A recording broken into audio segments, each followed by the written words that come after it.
Teotihuacan was massive, one of the first great cities of the Western Hemisphere. And its origins are a mystery.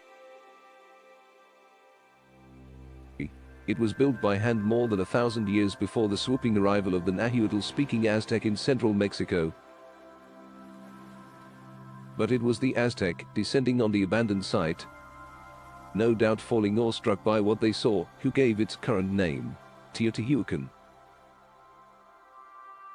A famed archaeological site located fewer than 30 miles, 50 kilometers, from Mexico City.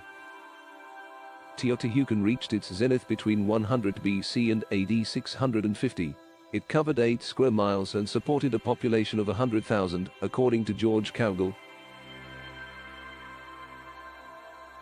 It was the largest city anywhere in the Western Hemisphere before the 1400s. It had thousands of residential compounds and scores of pyramid temples, comparable to the largest pyramids of Egypt. Oddly, Teotihuacan, which contains a massive central road, the Street of the Dead, and buildings including the Temple of the Sun and the Temple of the Moon, has no military structures.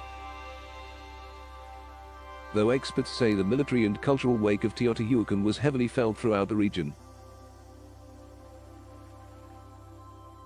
Cowgill says, the site's visible surface remains have all been mapped in detail, but only some portions have been excavated.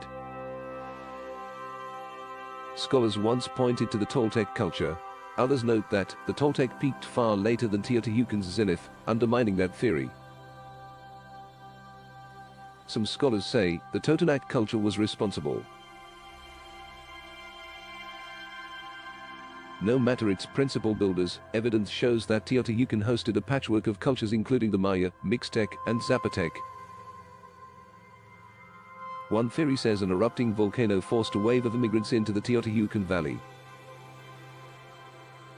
and that those refugees either built or bolstered the city. The main excavations, performed by Professors Saburo Sugiyama of Aichi Prefectural University in Japan and Ruben Cabrera, a Mexican archaeologist, have been at the Pyramid of the Moon. It was there, beneath layers of dirt and stone, that researchers realized the awe-inspiring craftsmanship of Teotihuacan's architects was matched by a cultural penchant for brutality and human and animal sacrifice. Inside the temple, researchers found buried animals and bodies, with heads that had been lopped off, all thought to be offerings to gods or sanctification for successive layers of the pyramid as it was built. For Cowgill, who says more studies are needed to understand the lives of the poorer classes that inhabited Teotihuacan, the mystery lies not as much in who built the city or in why it fell,